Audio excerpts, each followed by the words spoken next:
The Legend of La Cegua. La Cegua is a legendary creature of Central American folklore.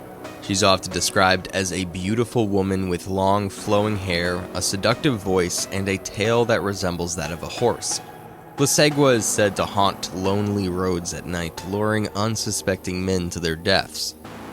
The legend of La Cegua has been told for centuries. One of the most common versions of the story tells of a young woman named Cegua who was seduced by a Spanish soldier. The soldier promised to marry Cegua, but he eventually left her for another woman. Cegua was heartbroken and cursed by a witch. She was then transformed into a hideous creature with a horse's tail, and she was doomed to wander the earth for eternity, seeking revenge on unfaithful men. La Cegua is said to appear to men who are driving alone at night. She will often ask for a ride, and she will use her beauty and charm to seduce the man. Once the man is inside her car, she will reveal her true form. The man will be so terrified that he will lose control of the car and then crash. La Cegua will then devour the man's soul. There are many variations of the La Cegua legend. In some versions, she's said to have a single glowing eye. In others, she's said to have a long, forked tongue. No matter what her appearance, La Cegua is always a terrifying creature. One night, a young man named Juan was driving home from work late at night, and he was tired and sleepy, and he wasn't paying attention to the road. Suddenly, he saw a woman standing in the middle of the road. She was beautiful, with long, flowing hair and a seductive voice. "Can you give me a ride?" the woman asked. "I'm lost." Juan hesitated for a moment, but then he agreed.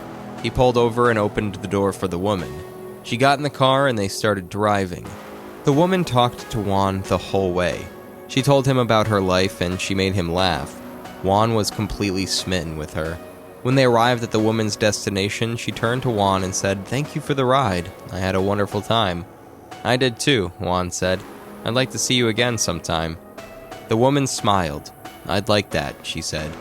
She gave Juan her address, and she got out of the car. Juan watched her walk away, and she couldn't stop thinking about her. The next day, Juan went to the woman's address. He knocked on the door, but there was no answer. He knocked again, louder this time, but there was still no answer. Juan started to get worried. He tried the doorknob, and it was unlocked. He opened the door and stepped inside. The house was dark and silent. Juan called out the woman's name, but there was no answer. He walked through the house, calling out her name again and again, but there was still no answer. Finally, Juan came to a bedroom. The door was open, and he could see a figure lying on the bed. He walked over to the bed and saw that it was the woman he had met the night before. She was lying on her back, and her eyes were wide open. She was staring at the ceiling, and her face was frozen in a look of terror. Juan leaned over to get a closer look, and then he saw it. The woman had a horse's tail. Juan screamed and ran out of the house. He didn't stop running until he was safe at home. Juan never saw the woman again, but he never forgot her. He told the story of La Cegua to his friends and family, and it soon spread throughout Costa Rica. The legend of La Cegua is a cautionary tale. It warns men to be careful of beautiful women they meet late at night. La Cegua is a dangerous creature, and she will stop at nothing to get her revenge. The legend is also a reminder of the importance of fidelity. La Cegua was cursed for being unfaithful, and now she spends her eternity seeking revenge on other unfaithful men. The legend of La Cegua is a powerful story that's been told for centuries, and it's a story that continues to frighten and fascinate people all over the world.